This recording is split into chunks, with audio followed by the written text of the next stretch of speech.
Welcome, everyone, to Tomorrow Talk. I am Cersei, and I'm joined here by the Red Weaver, Nihili, and we have two special guests. We have Ryden and Geller. So please take a moment to welcome them to our stream as I push things over to our co-host, Nihili. Well, welcome, Ryden. Welcome, Geller, again. I think this is your second Tomorrow Talk, so that's great. And Ryden's first. I'm going to change things up a little bit. I'm not going to break down the entire narrative because that is time-consuming. What I'll do is we will summarize this through just straight-up dialogue. And we'll start with the Daggerheart portion of our two campaigns. Since we do have Geller here with us, I feel like that's just appropriate since he is our Daggerheart player and not part of our Edge of Empire campaign setting. So I will start off with just asking a general question to the three of you, and you guys can answer how whoever wants to answer is more than welcome to. But when we started our Daggerheart session, now 2 weeks ago, actually, was it last week? It was last week. Yeah, last week. We were just getting out of the cave. You guys had just, Geller, you literally destroyed the heart utilizing that device that was left over, and you guys are standing outside a collapsed cave with Valen. Now, there was a lot of mistrust, a lot of apprehension when it came to Valen.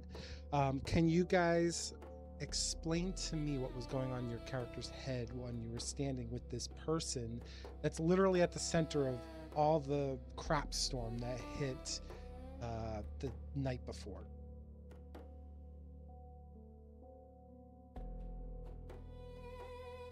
I'll let Ryan go first if he wants. That's right, go ahead. So while Geller deep down sort of has kind of gotten a general consensus on what was happening here, he doesn't want to jump to conclusions as he sort of has a history with people doing that to him. And so he always wants to know the details and get a deeper understanding of things before he decides how he feels about anything, really. And so he has a distrust for Valen, but doesn't necessarily consider her to be a threat or bad or evil or anything. It's simply an unbiased take for him to sort of make sure that she isn't a threat to anybody else based on her actions going forwards, and just wants more information on her involvement and what was going on.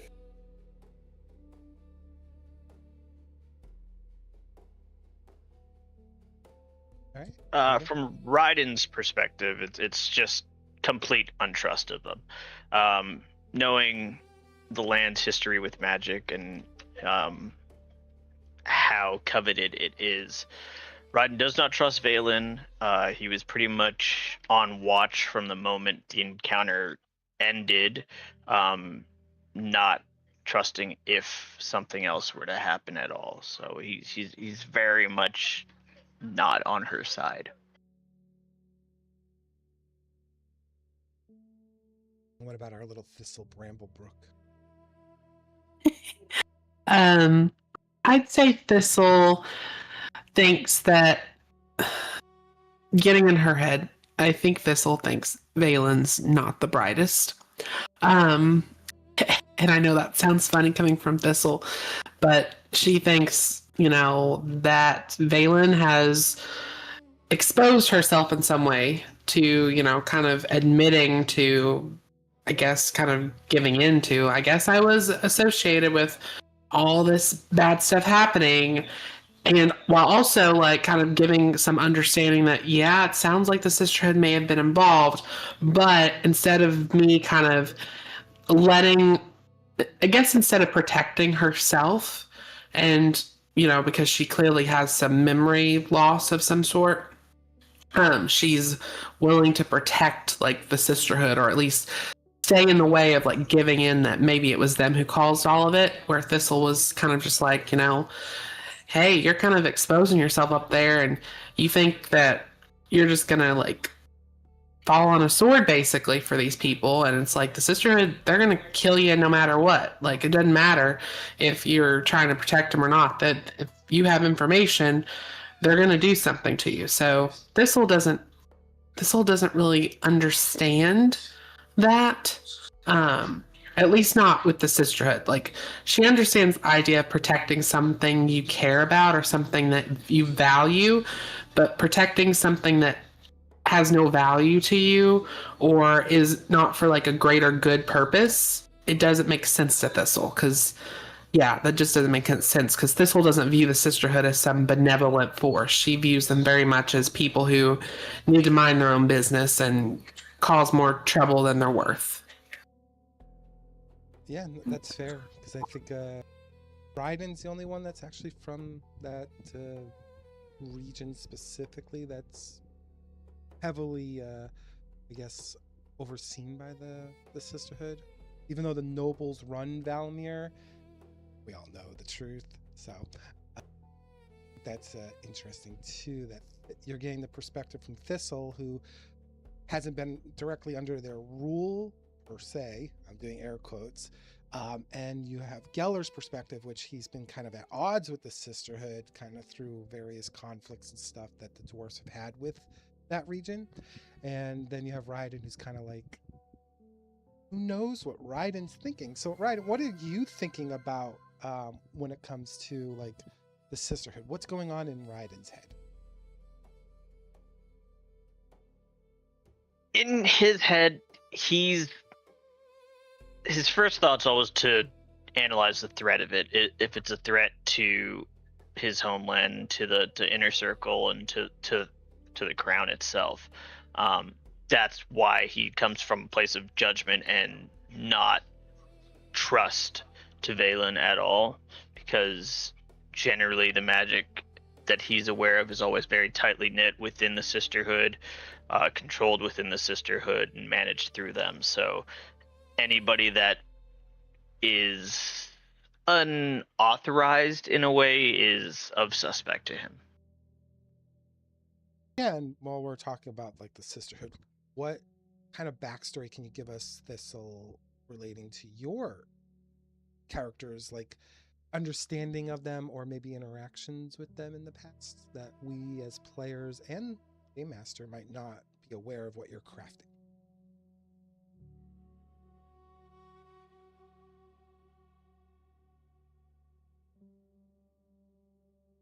Oh, you there, Thistle?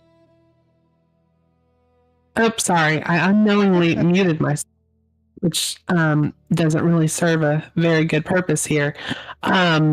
So the Sisterhood, the Sisterhood of the Veil, it's situated not too far from actually where Thistle lives and where she's brought up. It's Celestra's, the place where the Sisterhood is hosted. And if you were to look at the map of Ardenfell, which is the continent that Valmere and Celestra are all on, and that's where Thistle is from, there is actually to the southeast, that's where kind of the swampy kind of area is on the island or continent, and that's where Thistle is from. So over the years and through Thistle growing up, there's definitely been encounters with them, maybe not full-blown crazy things, but enough where Thistle is maybe a little bit, maybe walking a line a little bit too close, or having an encounter in a town she's going through, and kind of just seeing the world around her kind of be shifted. Like she sees these little towns that she's went through, and how people of the Sisterhood kind of dictate edicts. Because while you have like Valmere, which is like the capital city, when you're out in the rural lands of this world, the way I kind of view it is the sisterhood actually are the people that are kind of patrolling more so. Like they're kind of patrolling these small towns around the Riverlands, which is mainly where Celestra is, and they're also an organization that, they only have women as part of their group, but they very much kind of like the Jedi in some ways, go and, will find young girls who exhibit some magical prowess and take them. And it won't be a matter of, do you want to join us? It's a matter of, you are one of us or you're nothing. And so you have to come. And so they're kind of forced into that as well. So Thistle has seen these things. She's luckily had avoided, for whatever reason, being looped into it. Probably because of, her kind of backwoods and oddities. But that's kind of where she comes from, and kind of knowing her interactions with the sisterhood and how her feelings have kind of come to view. She doesn't view this group as a good group of people. She just views this people as, again, that they're trying to take control of everything. And, as somebody who's very, nature based and natural environment based, she knows change is inevitable and you can't control it. Like, you cannot try to push things in one direction, because things are not meant to be all organized and straight. Things are going to curve out of their way or go a different direction, whether you like it or not. And that's kind of how Thistle lives her life. She doesn't really get along with people who view that differently. Awesome. And Geller, same question. What's kind of like your character's relationship with the sisterhood? Obviously, they're being built up to be playing a big part in your guys' story moving forward. So it's kind of good for everybody. I think all our characters involved to kind of think like, all right, how did my character cross their paths? Or do they know about them in some fashion or form? Or maybe I was impacted by them indirectly in some way. What's Geller's relationship with?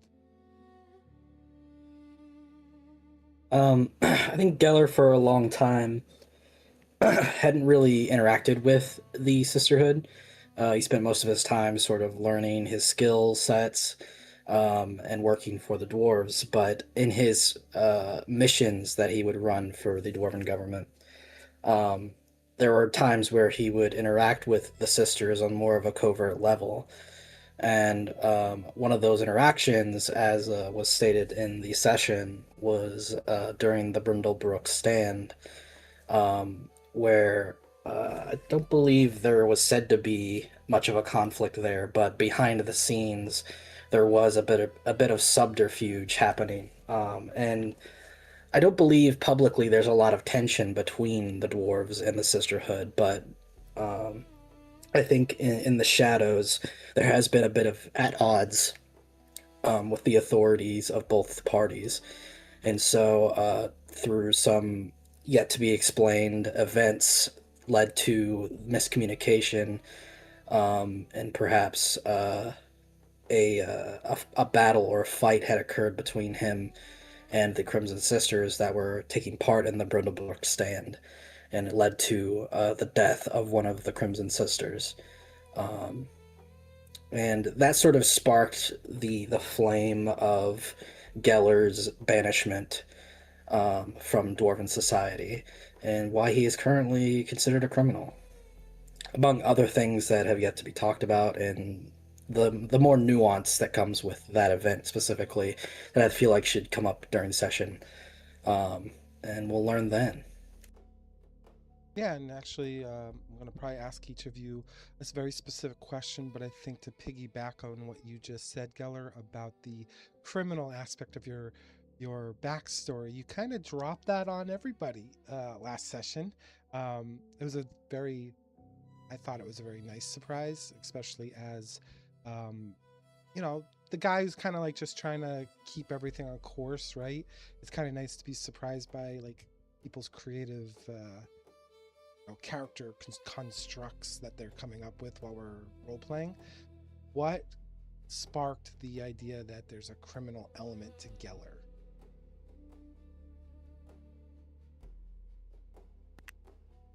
I wanted Geller to sort of have this backstory that made him sort of a pariah, or someone who, in the public eye, was had done a thing that people would consider terrible, to sort of explore the idea of public opinion on an individual and how that opinion can shift the course of someone's life. Um, and it has informed a lot of the way Geller works and the way he approaches situations.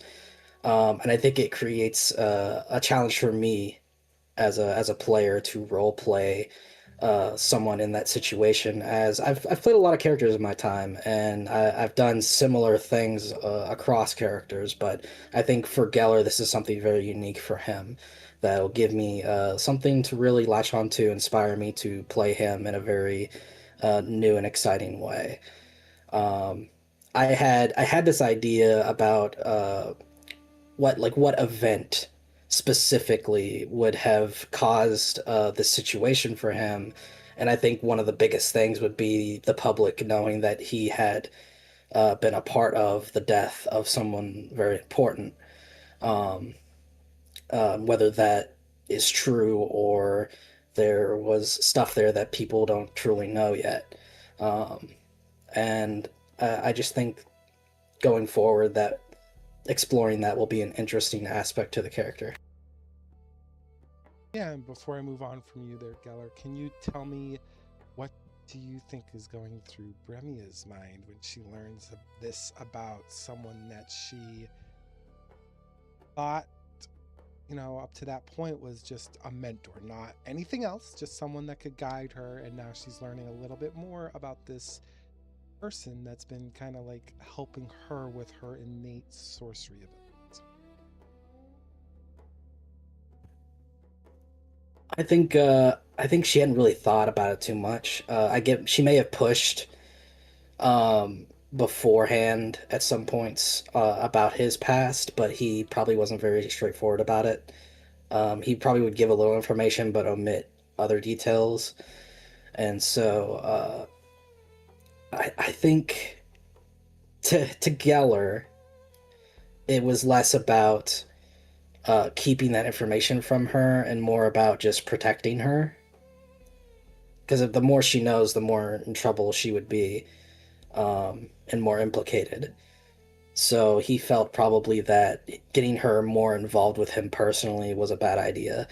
And he's been pretty close to the chest with that information until now. And perhaps that's because he feels that Brimia is much closer to him personally. That's awesome.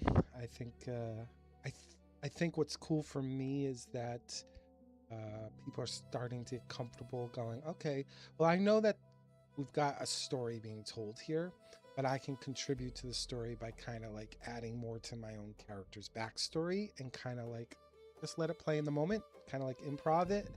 And then doing those improv moments, I think will help actually flush out how the narration goes moving forward, right?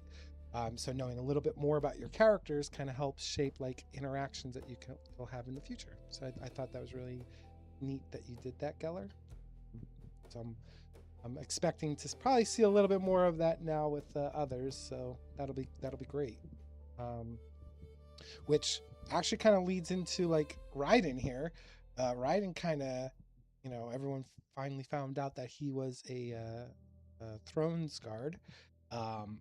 And Valen was the one that promptly identified that and was very shocked that a Thrones guard was actually on a small island like Hearthvale. Ryder, what was going on in your head when everyone was starting to like question that for a moment? For him personally, it wasn't that surprising.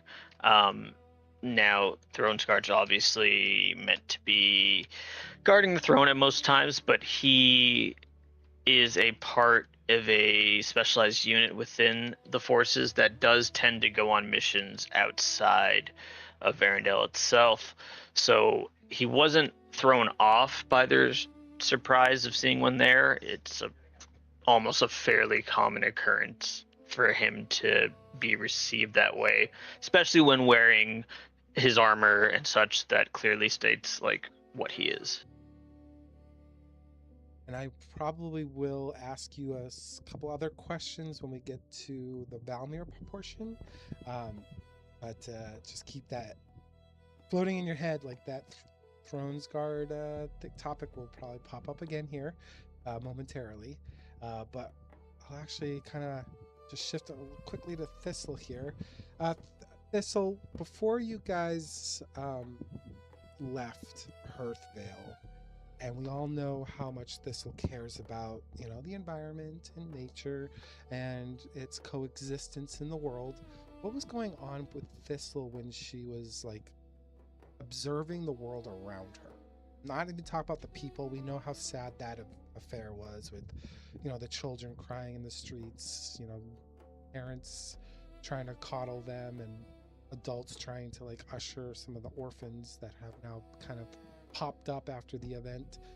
What was going on in Thistle's head when she was looking out towards like the island itself? Because the island itself is essentially a character unto its own, because it had this life cycle. You guys got on there, it was fairly healthy, there was signs of like that corruption, and then bam, it just like spread like wildfire. And now that you've cured, air quotes, this island of this affliction, it still it still shows the scars of everything that's happened, and it might take a long time for it to heal. So what's going on in Thistle's head?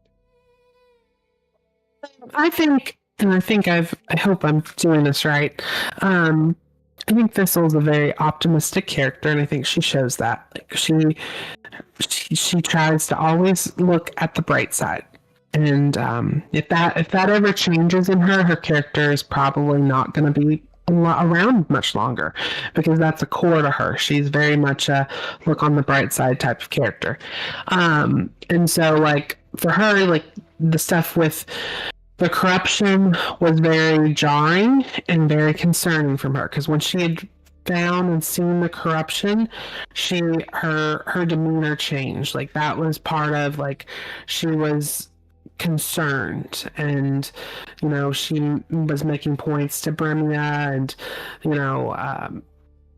Arve as well that this isn't good, this isn't right. And when there's like all these undead basically coming to come to the town hall to like try to tear them apart, or at least seeming that way, she was one of those characters that was like, I don't think the salt they put outside is going to do anything to stop anybody. She's like, I don't think this is like really going to stop anything that's changing. But I think kind of evolution after, you saw kind of this continue as they went through the forest to try to get to whatever the source of the corruption was. And you saw as she encountered and tried to interact with what she would know as nature and how it had been corrupted. And you just saw like almost like a quietness to her. Like she wasn't speaking up. She kind of just fell to the background after, she knew she couldn't make that connection. And I think after, they made it through the cave and got Valen, and seemingly like things were returning to some semblance of normalcy with nature itself. She tested it because she wanted to make sure, because she grew the little mushrooms that she couldn't do before, and she could see life returning. Like it was almost like a little hop, skip in her step, because she felt like, okay, everything is going like it needs to. Like nature is back in balance. Like that's how she viewed it. And I think that was what she was trying. She was still quiet, but she felt more optimistic again. Like, okay, this was a rough patch, but we're gonna get through it. And that's how she views it. Like this was a rough patch for this place, but the flowers are still going to grow, the mushrooms are still going to come, the little chipmunks and the animals will be fine because this was just, part of it. This is part of the circle of life for her. And she sees that life, that circle of life has returned to what it needs to be. So I still think, like, while she feels the pain that, has happened, she still is trying with that to look at it more optimistically. And I think for her more so, she's more interested in now making sure whoever the culprit is, if it's the sisterhood or whomever, like that they don't interfere further, because the way she sees it is they were trying to corrupt that balance, and that's something she does not want to happen. So that's kind of where her head is at right now. Like she doesn't want to see the bad guys win, especially when it's corrupting like the natural world in some way. Awesome. Yeah, it's great to get the perspectives from each of your characters' point of views, because you don't necessarily always get a deeper dive into that when you're in the pen and paper moment, and that might be because you don't necessarily want to say anything in character to other people on those effects, or maybe there's just not enough room for it. But that's why I love these tomorrow talks, is because it gives me a little bit more depth into like the psyche of your characters. But we'll move on. We'll go into Valmere's introduction. So what I'm going to do here is we're going to take just a 2-second pause. Well, probably a 2-minute pause. I will replay the video that I gave you guys during the session. It'll basically just kind of explain what Valmere is in a very summarized way. And then we'll discuss your guys' introduction to the mainland of, you're no longer on the island. You're moving now to like the main part of this part of the hemisphere. So give me one moment here. Get that up. We'll just take 2 minutes.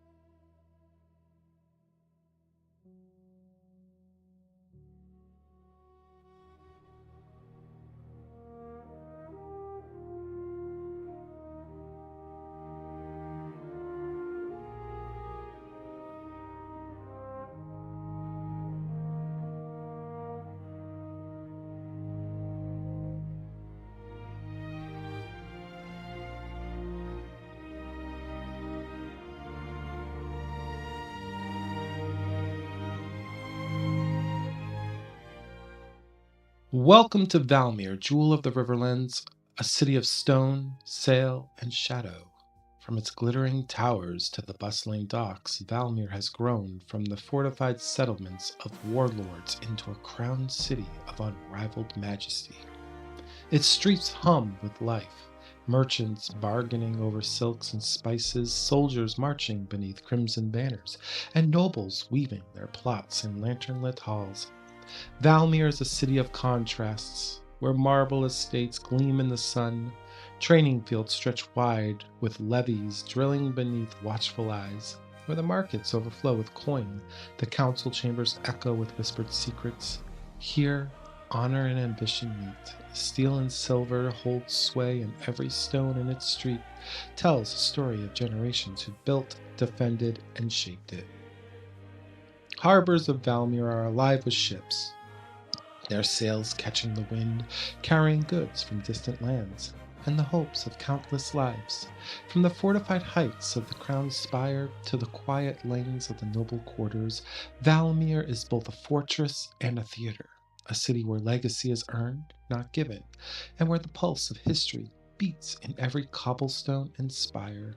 This is Valmere, a city of grandeur and grit, of heroes and schemers, of traditions old as stone, and ambitions as boundless as the river that courses through its heart. Welcome to the city that never forgets, never yields, and forever endures.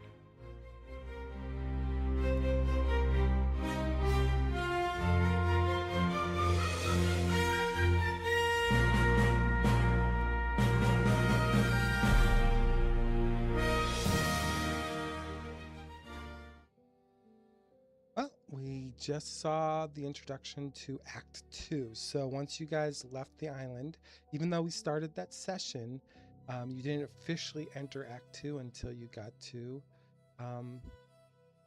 Valmere, the city of nobles. And you guys got a little details there when you first were approaching the harbor. You got to see the diversity of the city. Even though it was, 90% human, there were still signs of other cultures there, like the orcs and the tieflings. But you even saw a glimpse of an elven ship in port, which is kind of neat because it's kind of like a hint at something else that's being played alongside your party's narrative. When you guys docked, Geller knew almost instantly, like, okay, I can't just like stroll through here. I need to utilize this new loot that we just got that allows me to transcribe someone I can see to the stone and then take their form. So with Bremia's help, she kind of like signaled for Geller, found a target, and then Geller took on a gnomish form, which is kind of cool. And it was also during that whole time you guys got off the ship, and Arave actually was given like a scarf to try to cover like her mushroom cap. But obviously some of you couldn't really hide your figures or forms because, Varellus is just this towering monster of a man. And then you also have Thistle, who's kind of like, well, she just stands out. The way she's dressed in very colorful attire, and her hair is just wild and red. Like, she just stands out, even though she's like one of the smaller characters in your party. Valmere wasn't hushed on your approach. Your group on board the ferry wasn't terribly like surprising for the people of the city, unlike Hearthvale, where there was a lot of like questions about Arve and maybe little comments about the short people. They were a little more closed-minded in that little village, but here in the city of nobles, they're used to at least seeing more diverse characters. And when you guys got your individual characters into the city and onto the harbor, why don't we just go down the list? We'll start with you, Thistle, and then Ryden, if you want to follow up with, and then Geller. What was going on with your character's head when you first arrived at this city? Since every character might not be from a city or raised in a city, this might be really different. So go ahead, Thistle, and start us off. Yeah, so Thistle was here prior to get on the boat to Heartvale, but she does not go into these large cities very often. So she's probably could count as many times on her one hand how many times she's been here. So, for her, it's just kind of part of it's awe-inspiring, but part of it's also kind of like, kind of weird to say. It's not comfortable for her. Like, it kind of takes me back to when she was in her in-room in Heartvale. Like, and she made a mention to Shroomy, Arve, that, she really wasn't comfortable. And she really didn't like sleeping in the in-room. Like, she very much likes sleeping out in nature. And Valmere, probably in the continent, probably in Ardenfell, is probably the most like stone, the most like, if you were thinking of like concrete type of thing, like what city in the world right now feels like it's so urban and overdone? That would be Valmere in Ardenfell. So she's uncomfortable to an extent. So while it's a big and can be a beautiful, very beautiful place. For her, it's just like, I'd rather be out in the field somewhere under a tree. And that's kind of like she was happy to leave and be on the home continent where she's from, but she's also like, I don't want to be in this city too long just because it's uncomfortable for me.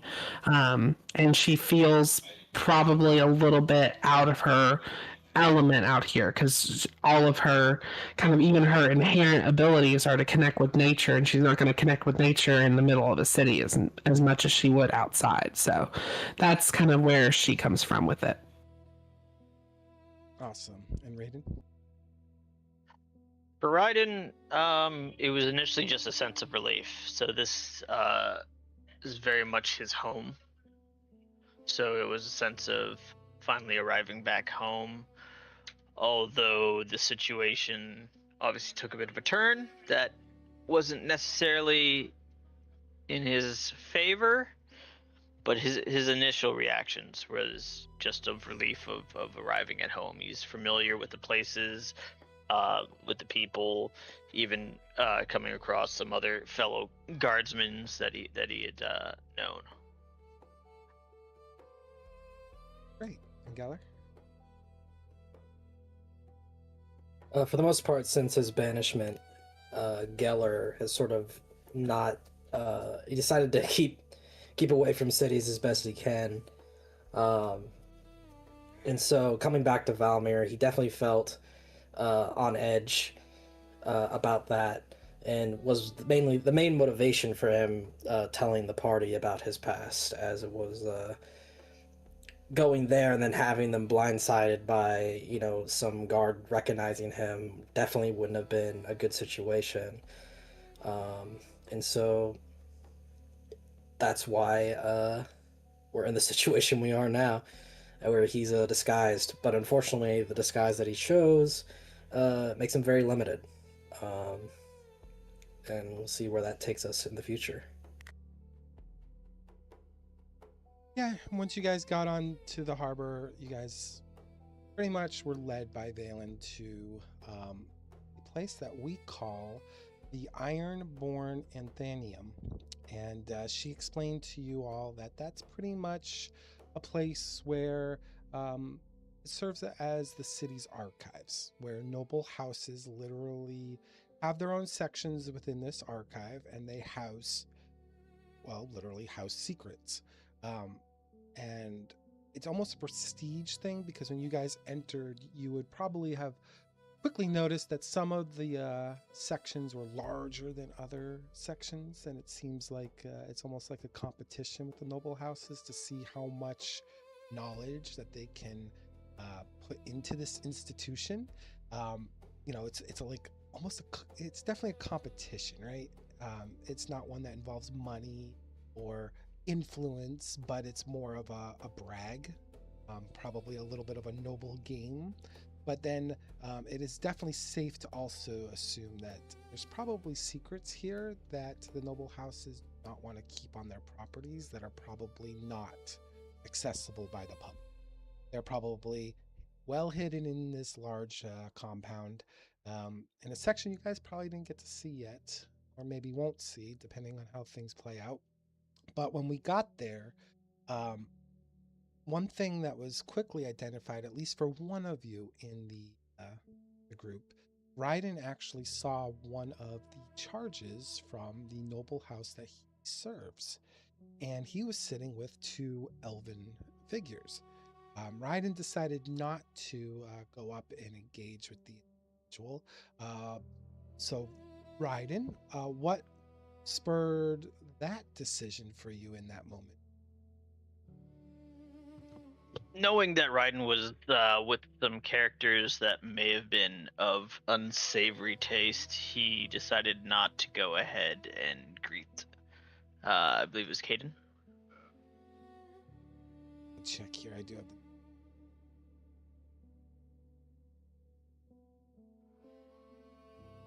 Apologize, it takes me a moment here. Yeah, it was Kalen. And Kalen, yeah. Yeah. Was the youngest of the Dravonian family. He is a man that sees you as, you know, that he sees you almost like as you know, that you're an individual who values structure and maybe hierarchy because of, you know, your position in the throne's guard. But he also views you as someone that studies the war, kind of like how, you know, Kalen kind of studies like memory.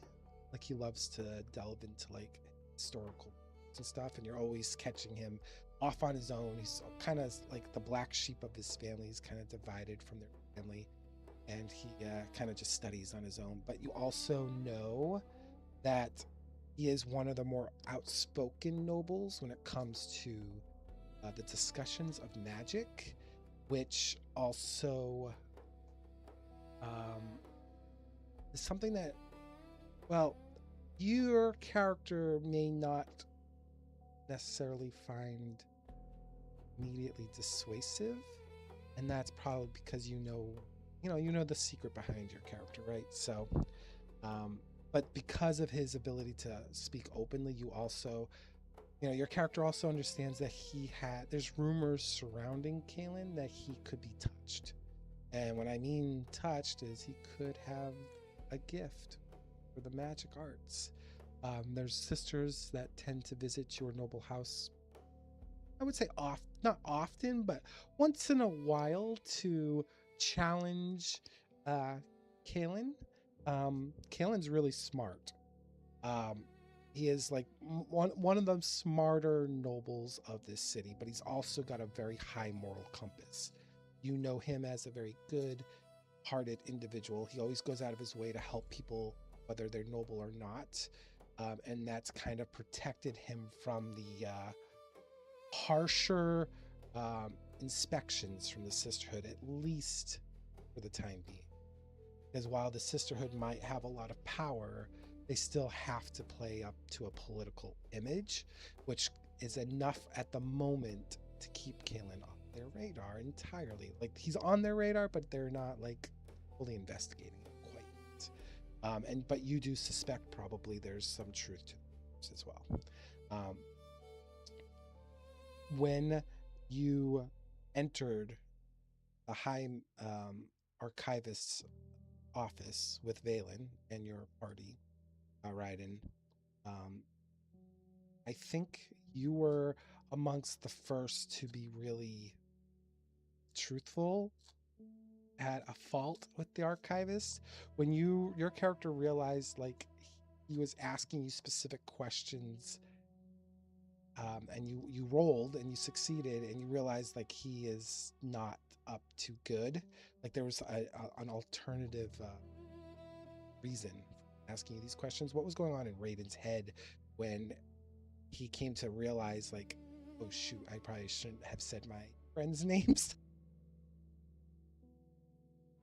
He was almost to a fault relying on the fact that they were in town that he knows, and thinking that his status would give them a bit more protection. Not one for politics and politicking. He very much kind of went into that trope of just believing that because he was of the Throne's Guard and he was a ward of House Javone, that would carry more weight in protecting them. I think that's a really good RP perspective to have, because I think it would be easy to go, yeah, this is the city of nobles. There's probably a lot of underhanded stuff going on and a lot of like power structure that might be visible to the normal person, right?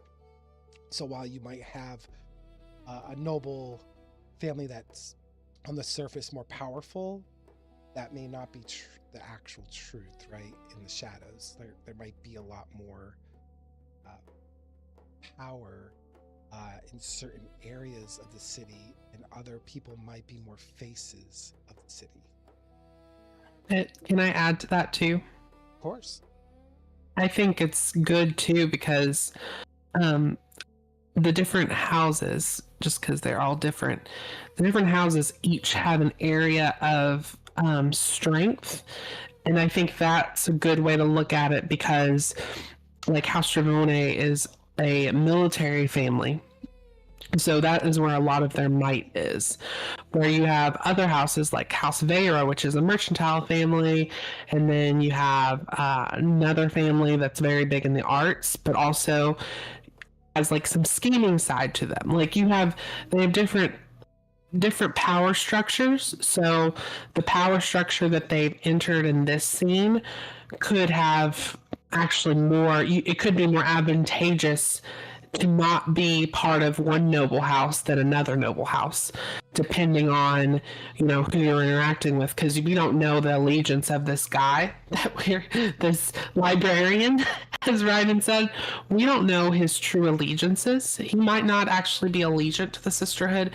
He might have his own ambitions and allegiance. Maybe he might be working for another noble house, a rival of House Stravone, or a rival of any of them. And it's possible that they might look at this, oh, well, we've just got the ward of House Stravone in here, we've got some ammo, or we've got something we can kind of use to get something out of their house. So it's good to keep that in mind too. It's like there's so many, it's very much like when we talk about Valmere specifically, if we were going to connect it is the political hive of a lot of the, honestly, a lot probably of the whole continent, maybe the world, but at least on this side of the world, it is the political hive. So there's lots of like Game of Thrones vibes here. So that's just something I like to put in there because I think it helps build the perspective, the environment they're in now that they're in Valmere. Yeah, I think that's important because obviously the librarian certainly was not telling you what his plans were, but you guys quickly, I'm sure, grasped almost instantly the moment you were walking down a flight of stairs to a room that he set aside for you all. You most likely instantly kind of was like, yeah, this isn't good. This is pretty bad. Like, all your characters started speaking up. There was a lot more like, Valen, what's going on here kind of comments, and Valen kept apologizing. And you notice there was like no windows, and there was a lot of like, okay, this is not good. I think his truth came out when you guys started going down the stairs. What were your thoughts, your character thoughts at least, going down the stairs, and then what was your player's thoughts? Like, oh. And we'll go the opposite direction this time. We'll start with Geller and then work our way towards Thistle.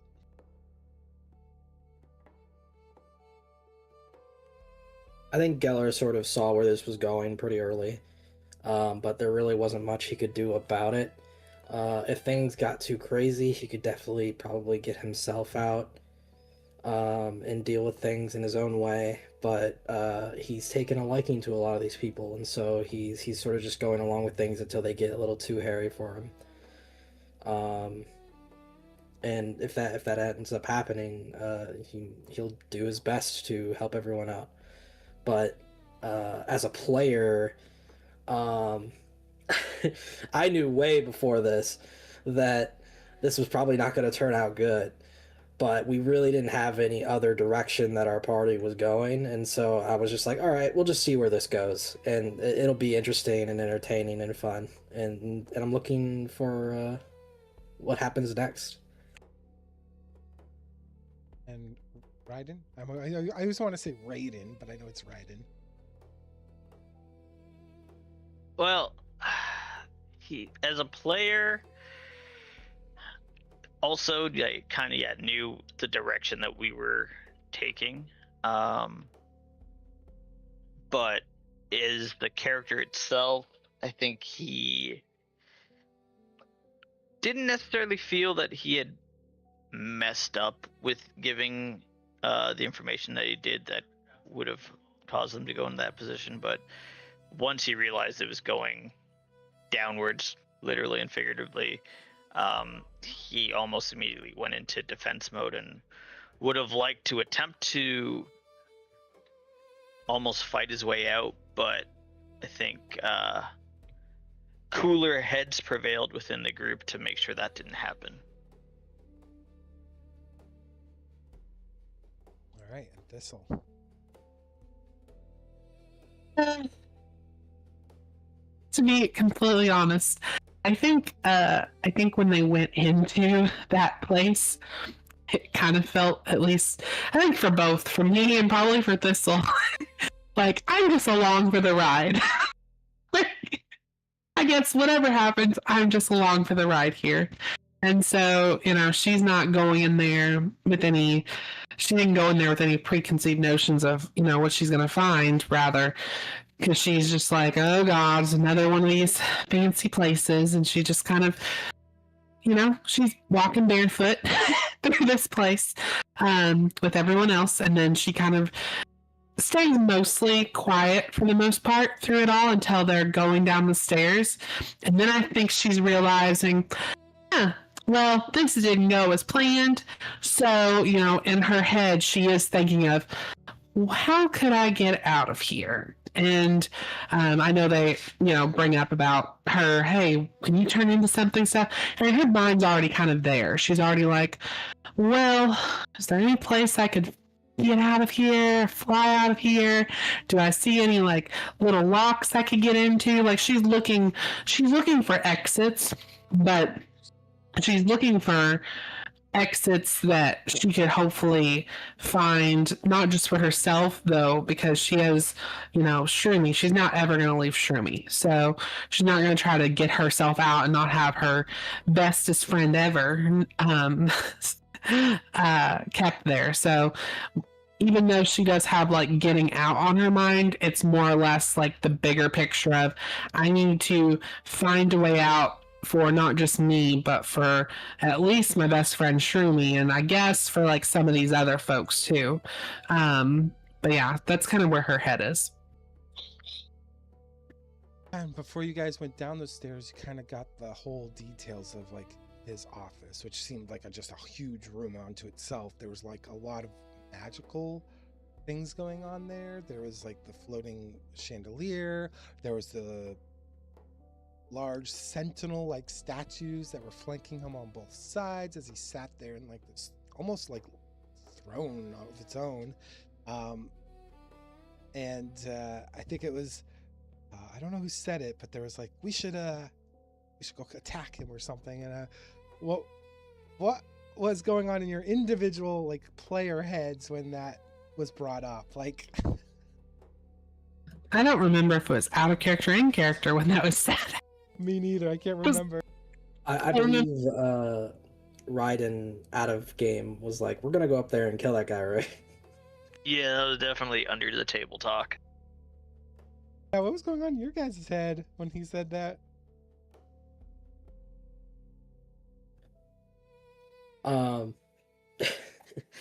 I knew things would only get more complicated and hairy if we did things that way, although it is tempting to just solve the problem that easily. I mean, I think for me as the player, I look at it of, okay, that's a good way to end the campaign we started. Because I feel like while we have just went up a level, we're probably a couple levels below where that librarian is. Not to mention, we don't know all of the resources he has. Like he had those centennial things, and that room was very magic based, so we don't know what words or runes he could have had in that room. Like there could have been things that if we had tried to cast something, it could have backfired or not worked at all, potentially for like magic based characters. So there's a lot of unknowns that I think it wouldn't have went well, to say the least, at least not where we currently are. It's not to say there couldn't have been some magic win out of it, but at this same time, like they're not like they're just at this like tower on the edge of the world at this guy's library. They're in the middle of a city, so if something happens there, it's not going to be self-contained just there. Like then they're in the middle of the city, they're all outlaws, they're all being hunted for one reason or another. So that's probably not the best not the best reaction for us to go and do that. So that's kind of where my thought process was with that. I'm like, oh, I don't know if that's going to work out. I think it isn't over until we give up. That's sort of my mentality as a player. And so, like, I think if we ended up doing that situation, I think our best course of action would have probably to assume his appearance and take his position and use it to our advantage in some way. Oh yeah, because you did have the stone, right? So I still voted they should have gone back up there and attempted to whip his ass. The story's not over yet. one cool thing about I guess Daggerheart is it breaks up the tiers, right? So at level 1, you're technically in tier 1, like enemy brackets or social. Like they have like social enemy types as well, so they're not just all combat based, which is kind of neat. But you guys kind of enter tier 2 now, so you're kind of getting into like the mobs and minions, the hoarders, the skulkers. You're getting into those kind of like adversaries that actually have skills that will be utilized against you as the player. So you're actually entering like a diverse encounter environment, because there's not, like I said, there's not just like combat adversaries set up in Daggerheart, but there's actually a social type too, which is kind of neat. So in Valmere, you guys will probably run across a lot more like social type enemies, which is neat because it utilizes different types of like stats than like a combat class would, right? So I'm interested to see A, how you guys get out of this situation, and then B, what other trouble are you going to run into? Because this city's huge. So just to get out of this building alone is an obstacle, but to get out of the city on top of it, I feel like is going to be another larger obstacle. So I guess before we go quickly on to Edge of Empire stuff, is there any last like thoughts or feelings that you have about what's coming up for the next session?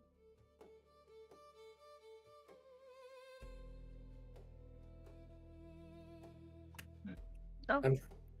I'm curious to learn what else we can use to our advantage when Thistle is privy to the conversation between Valen and the archivist, and maybe it even devolves into us beating the crap out of this guy and doing the whole using his position to our advantage. Nice. And we just beat him just to the edge of consciousness so that you can use the stone, and then I'll be all right. Well, thankfully, it doesn't say he has to be alive to use that stone. Oh, I thought it did. I thought it did say it had to be someone that Oh, was. does it? Does it? I don't believe so. Oh, I think it well, just even better. specifies the person needs to be there. But I guess it depends on what you classify a corpse as. That's true. I think you just have to see it, right, with the stone? So that's what I read. I can open it and look at it. Also, I'll make a note. It says it has to be recharged during a long rest. So does that mean you're going to lose what you transformed into? Yeah, once you take a long rest, the stone sets basically. Yeah. So once you take a long rest, you ain't going to be who you were before. We just have to keep the body with us at all times. Oh God, decomposing body. Ew, it's still good.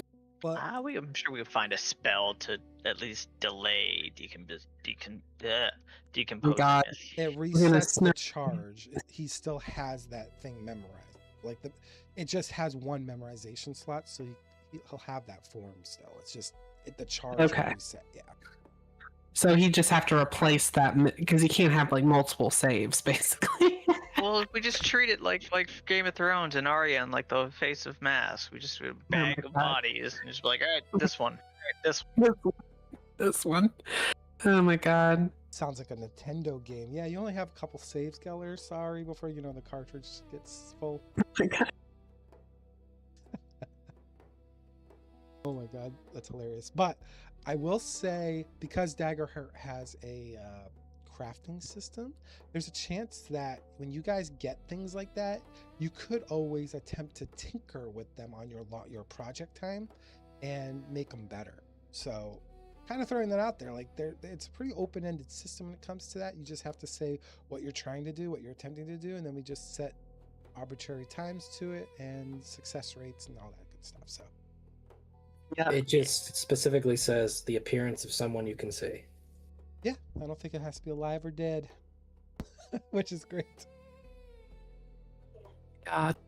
But if it's like a corpse, right, and it's like decomposing, you would save that decomposing state. So that would be bad. Oh, there's Just a cast zombie. gentle repose. It's okay. Oh my god. Don't beat the guy up too much because you have a beat up face. You can always put a cloak on. Oh my god. I talked to him before. Yeah, it'd be fine. Awesome. And we'll just go right into the Star Wars stuff because we're kind of at the hour mark. So we'll just kind of briefly talk about that. You guys pretty much. Before we get to that, I am going to leave, but I do want to ask one question to the GM. Sure. So you said this coming into Valmere is Act 2. Is that for like this specific storyline or quest, or is it for more so the whole campaign? And or is there going to be more than 3, or will it be like a 3-act structure? What I'm doing is I'm just doing it a little differently than what Daggerheart suggests. So every time we level you guys up, it's probably going to be the end of like a short period, like a story. Like Hearthvale was its own story block. Obviously, it's leading into a much bigger story, right? So every act is going to be like a part of that overall story arc. And at the end of an act, you will typically level. So we're going to say like every time you level, it's a new act. So you'll most likely have like 10 plus acts, because even if you hit level 10, we still might not have finished the story. So you might have like additional 2 or 3 more acts after level 10 because the story hasn't been completed. It's just an organizational tool for me to go, okay, we're on Act 2. They're level 2. They're in tier 2 combat now. So it's more for me to be like, hey, things are getting more interesting. Yeah, there'll be way more than 3 acts. Okay. I figured. I just wanted to get a little clarification on that. No, that's a great question, because I know Daggerheart wants you to break it up into like, you level so many times, then you go into your next act. But for me, I'm like, but if you have a story like Hearthvale, where it's like 3 or 4 sessions long, and you complete this big part of that story, then we need to make it a point that like, hey, that part of the story is done. I mean, I guess I could call it chapters too, but I feel like we're more in like a televised like session kind of play when you're in a live pen and paper, so it feels more natural to either call it acts or seasons, or well, seasons would be bigger, but I feel like acts is fitting. We're actors in some way, right? Because you're kind of like improvising while you're role playing. I mean, that's what role playing is. You don't have to be like a Matt Mercer or Laura Bailey kind of actor, but you're still improvising when you play pen and paper. So I feel like acts makes more sense to me mentally, I guess. I'm not reading a book, so chapters just seems. It's good. I'm enjoying it, and I'll leave you all to it. I'm gonna go ahead and head out. Thank you for joining us. Much love, Lane Geller.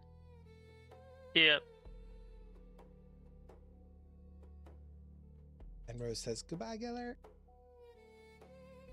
So, all right. So, on to our Star Wars stuff. I'm not going to go into like the whole synopsis of it, but we'll hit the major points that we have on there. So we did, the first session was pretty much you guys doing shopping, modifications, gear upgrades. Rose's character, Niella, and Liza's character, X, did a lot more complicated upgrading than the rest of you, but She was upgrading her armor, and HX was I think he completely just upgraded his leg. Now he has like a skinny leg and a big leg. So he kind of looks a little lopsided when he walks, I guess, now. But for you, Raiden, which is perfect, you and Thistle, you bought a modification for your lightsaber, if I'm correct? Yes, 2. Bought the curved hilt and what else? I believe extended hilt. Oh, okay, nice. And that added some stats to your lightsaber combat. Correct. Raiden just wanted that little bit of edge on his new Padawan, who's also very skilled with lightsabers. Well, for the record, just to put it out there, I am now Holly. We're just switching now. And Raiden is now Carrick. Because Thistle is not Raiden's Padawan. I just want to put that out there. Yes, and I will be changing tokens for tomorrow's stream, so you will actually show your new characters. Yay! Instead of being Cecile. So. Yeah, yeah, I'm looking forward to that because I will say the last session we did, it was like looking at myself like, Cecile, I'm not Cecile. and I know it's hard for you too because you're saying our names. You're like Cecile. I'm like Cecile's not a Jedi. Cecile's on a different planet entirely now. It's worse for me when it comes to like Tony's character, because I knew an Ula Ra in our time with Star Wars: The Old Republic when we were in the Knights of Sokin, and she was Ula Ra Tan, and so for me it's even harder with her being, what was it, Beryl? That's a very hard one for me.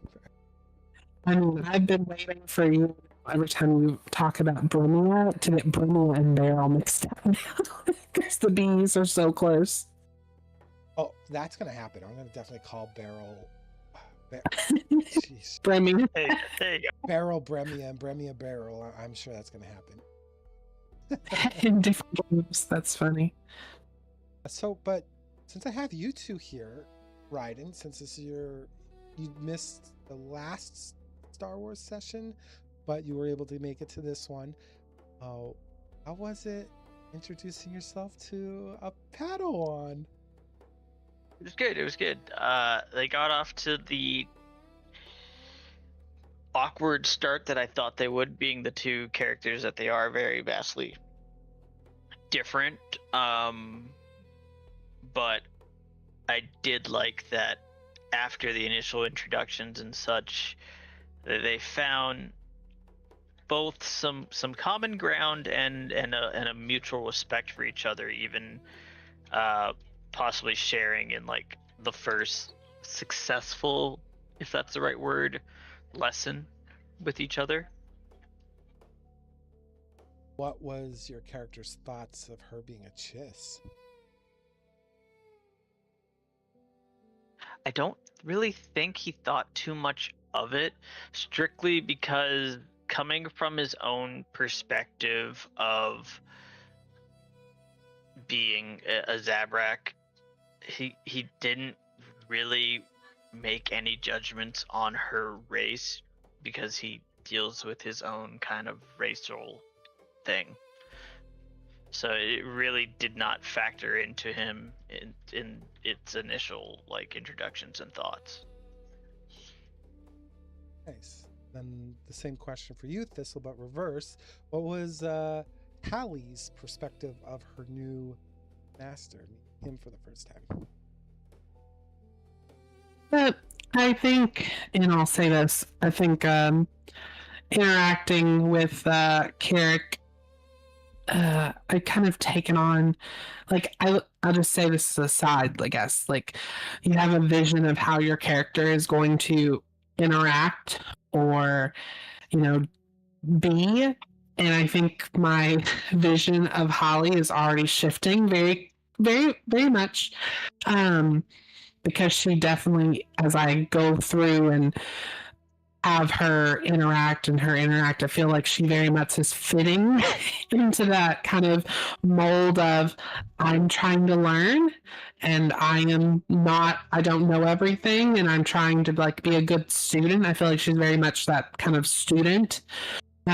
So interacting with Carrick, I think she was a little bit kind of when they kind of briefly interacted like on the ship beforehand, there wasn't much there, and then she tried to like jump into more of a like kind of professional like, oh, I've got this report I need to give you, da da da da da, and then I feel like, you know, she spoke up when she did about, you know, Yavin-4 and the planet history, but I think when Carrick and her had that moment to speak separately and he asked about her master and he also told a little bit about, you know, Ula and her loss to him, I think it helped at least in a little bit to kind of show like show some sympathy there, and she tried in her own way to return that. I think she's a little bit more of a character, and I think they share this, that neither of them I think is a hugely like emotional character at their core, but they at the same time, like if they have a passion about something, I feel like they stick to it, and I feel like they're gonna be very similar in that way from this first interaction. Like she didn't want to get into the emotion of like her master and the loss and what it was, but she acknowledged that, you know, he meant a lot to her, and then in turn, you know, Carrick acknowledged, you know, Ula meant a lot to him, and that was a really nice little moment. Yeah, and you guys got to, well, you just explained it. You were on Yavin-4 too, and you guys had that discussion. You guys got to see a little bit of your base, at least the start of your base. It's going to grow over time. How was your character's perception of like Yella's character and Beryl's character, as well as HX? Like for you, Pally, it was your first time meeting pretty much everyone in a more like intimate setting, because you really couldn't escape back to the temple or anything. Like you were, this is your team for the foreseeable future. And for Raiden, he never met Beryl either, on top of never meeting Hallie. So kind of like go over like what was your perception of meeting new people in a setting that you know is going to be probably home for some time. I'll say for Holly, I think it's going to be interesting with Nyella specifically, because I think she's going to, at least I think initially she feels that she has almost two masters. Not really two masters, but Carrick, but also Nyella is the leader of the group. That's how it feels. And her master is someone it's kind of how she sees it as Nyella is the leader of the group, but at the same time, Carrick is her master. So there's like some like, I guess, pecking order thought in her head of how things are going to be handled. I think initially that's like in her thoughts, like, okay, I follow Master Maze, but then Captain Nyella, she's also like leading our group and stuff. So there's like still, I think, a little bit of like trying to find like the clear order of things, because she wants to make sure she's doing what she needs to do. Obviously, she's going to default to Carrick, but she's seeing a lot of leadership in Nyella at this moment. So that's how she's viewing it. I don't think she really has an opinion of HX. I don't think they've really had actually a real interaction. Beryl, she had a brief interaction with, but I don't think she really has too much of an opinion on Beryl. I think the only people that she's really interacted with now is Carrick and Nyella. I don't feel like there's been any real substantive interactions with the others just yet. And what about you, Raiden?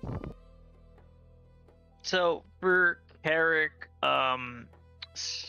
speaking first about Niella, I think for him, having seen her grown into what she's becoming now, he does have a very strong sense of trust in her and pride in what she has become. He does trust her as the leader of the group, emphasizing points, making sure that he referred to her as captain when they had their own one-on-one dialogue and stuff, and trying to give her the reassurance that she seemingly needed at the time, feeling like she wasn't prepared for the upcoming situations as the captain.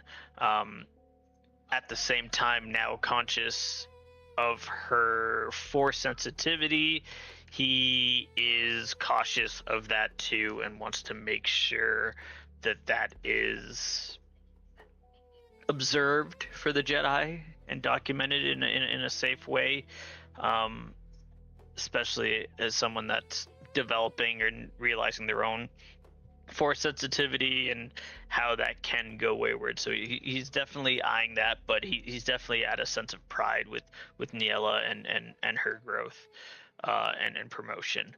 HX, I guess the relationship he has with HX at this point would be functional, would be the best way to go about that. They never really had a buddy kind of relationship. Almost both just kind of tools for a job, both Carrick and HX in their own respects, with no disrespect in that statement. Barrel, he did not really have any sort of interaction with over this, so that they're still to have a kind of dynamic built, but there really wasn't much of a dynamic or interaction in the last session between the two of them. Yeah, I think it's actually, you bring up a fair point. I feel like Carrick and Niella are pretty much the only like humanoids, I guess, from the original parties. So I guess in like a normal perspective, right, most people view droids as just droids. Most people don't view them as like anything more. Unfortunately, like that's probably the common perception in the universe. Obviously, there's people like Ormrel, your character's master, that views droids as something a little bit more, which is kind of strange for a guy who doesn't like technology. But I think it's common. I think most people would view a droid as instrument, which is sad because we all know R2D2, we all know C3PO, we all have feelings for them in our own ways, but yeah, it's not a common thing for the galaxy. They tend to be like background noise to like the rest of society. So I think for you and Niella, you guys kind of have a friendship there because you've been through so much together, and it would make sense to me as like a player, or just someone who loves Star Wars, to kind of see like, yeah, you not having a big bond to a droid is probably, unfortunately, a very common thing in the galaxy. So I think that's a good Yeah. Yeah, and I would just add to that, I think, because Seal didn't have a ton of interactions with HX, but they did have some interactions. And Ula was a captain, well, not a captain, but she was piloting the ship, so she had HX alongside of her. I actually think with both of those characters gone, there's going to be less, like, I don't see my character having a ton of interactions with HX unless it's like pertinent. So I'm not sure, actually. HX unfortunately might have lost two characters that actually would have had more interactions with him than the two characters that have now been added to the party. At least in my head, I'm thinking that, because I'm trying to think of my character and how she's going to interact with HX, and I think the way she's going to view him is more like a terminal. I know that sounds terrible, but I think that's how she's going to view him, more as a terminal. Yeah, how's Raiden's perspective of HX? Remember, your character kind of started off with like a preconception of how he felt about droids. So what's it like for him now after sessions? Like, he still doesn't quite get it. Like I said, it's almost as if HX to him is it's a functional relationship, right? That's it's the best way to explain it. They're there just to kind of, both of them, Carrick as well as to do a job. Like HX does, piloting, does a lot of security related stuff, hacking and stuff like that. But it's almost an expected duty as a functional member of the team rather than as a sentient part of the team, is the way Carrick kind of looks at it. It doesn't necessarily have any sort of personal attachments to him. I think right now, Niala definitely has the most connection with HX currently. Yeah, for sure. I have a feeling like Beryl might actually have more opportunities with HX too. Like I feel like, yeah, we might have lost like Cecile and Ula, but I feel like Beryl, being a Republic soldier and being on the proximity of Niella, probably more than you guys will end up being, just because of her, there's a rank structure there between the Republic personnel. I think there's a possibility that Beryl might actually build some connections with HX. So I feel like there's a possibility there. Yeah, that's fair. Niella is literally her commanding officer, and HX has been specifically, I guess, more or less assigned to Niella in almost a non-official way in a lot of ways, because they've always been paired together. Even when you guys were Cecile and Ula, when you guys were in like a formal group, you were kind of like in survival mode back during the earlier part of our sessions. Kind of always kind of been paired together, and I think there's a possibility there, Jax, because of that whole structure, that's kind of forced on them from the Republic side. So Yeah, I mean, it was sold like in the beginning that basically how they tried to pass it off in character, obviously, is that HX was kind of like almost like a medical droid, or some kind of medical assistant to Niella. So I think they, ever since then, he's kind of been kind of that assigned to her in some form because of that. So it makes sense. And I think that does make sense. I think the one rare time that they were separated was when Cecile and HX were on that mission, and then the others were in the temple. Oh, and back on that water world where HX actually did that really terrible deed to the guy that you captured, Niello actually wasn't privy to that action because she was busy doing gunning. Yeah, he assassinated that guy. Yeah. Yeah, so I think there's definitely some like still room there for like discovery, even from the past sessions. So I think because even Hallie doesn't know that. No, the Republic knows though. Those things were sent to the Republic, so she, or her officer, so she knows. Like, it's known what he did. It's just a matter of if that gets out to certain people. Yeah, like Hallie probably Cecile, no, but Cecile did her report. I'm just saying. I like to say Cecile did her report, so her report could come back sometime. We're like, there's this report from Cecile Cassier I just seen. And Beryl probably doesn't know either, just because her orders are being given to her by Niella now, and the general most likely did not give her that information, only because that had nothing to do with the mission objective. So for your party, at least for now, there's only like Carrick and Niella that know that, and that's it. Yeah, and I can definitely see a world where certain people might have intentionally tried to bury or hide that information at that time. It doesn't mean it won't come out in the future, but yeah, there's always going to be little things that people say like, no one needs to see this, or no one needs to know this part. So. Absolutely, 100%. And obviously, Ormril knows that HX is not.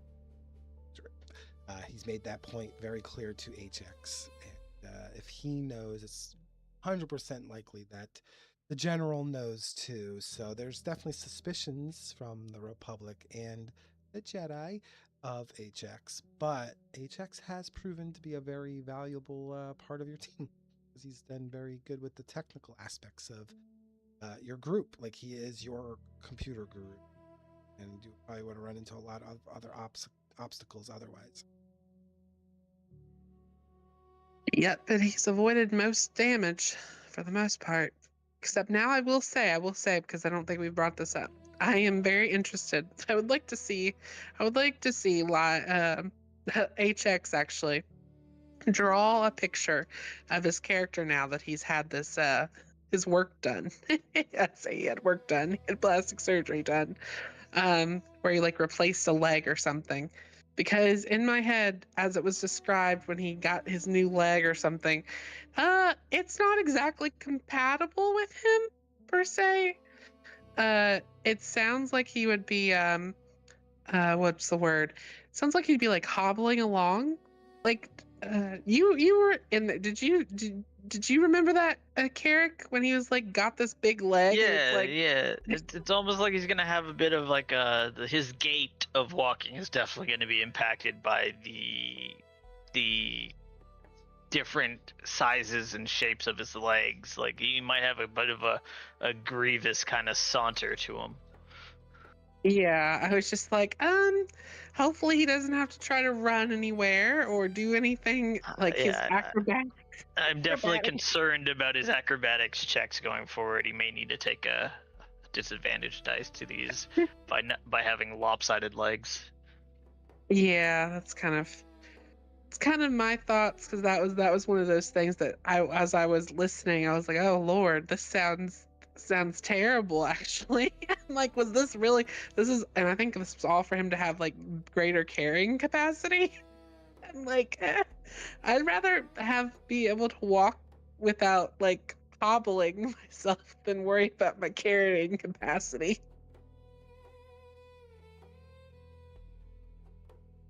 Goodness. I think, let's see. I also I like the direction, I'll say this. I like the direction that Beryl, because that's Ula's new character. I like the direction Beryl's going to, because it's very different from Ula. We're both playing very different characters than our other characters. And I like the direction because she's kind of like a little bit more of a no nonsense type character. And she definitely gives you that kind of vibe of I'm no kid here. Like I know how things go, which is very much different from obviously Ula, and very different from Holly because she's younger. But I like that kind of direction because she kind of gives that old war person, old soldier kind of vibe, just coming through and be like, listen, kid, I know how this goes, and you either get in line or you get out of my way. So that's kind of the vibe I get from Beryl.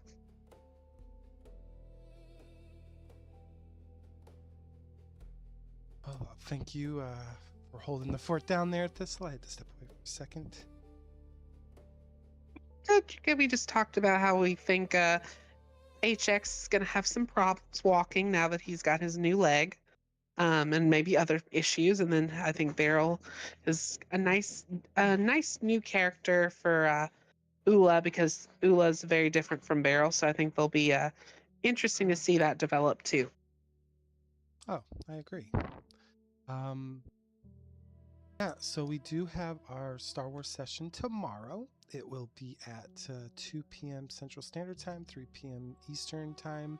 We will obviously be streaming it. So if you don't know much about our characters, feel free to engage us and kind of join us for our story. Is there any last thoughts, Thistle? Hallie, Thistle, Ryden, Carrick, that you guys have? Before we close out, I do want to say there was one thing that happened that we all kind of encountered at the end that I think would be good to muse on for a second. It's that there was like a moment that Holly and Carrick, but also even Nyella had where they felt like this almost like dark presence. I think that was a very interesting kind of foreshadowing of what's to come. Oh yeah, yes, Yavin-4 being a dark side world. I'm sure you guys get that quite often there.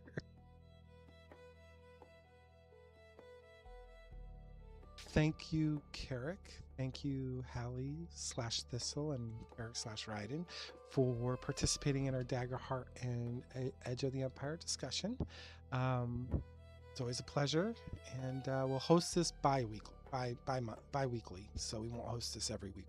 Host this every other weekend, and we'll probably start the next Tomorrow Talk with the Star Wars discussion, and then go into Daggerheart. Yeah, sounds good. Thanks for having me. Yes, awesome. Have a great one, and Force be with you. May the Force be with you. And also with you. Thank you.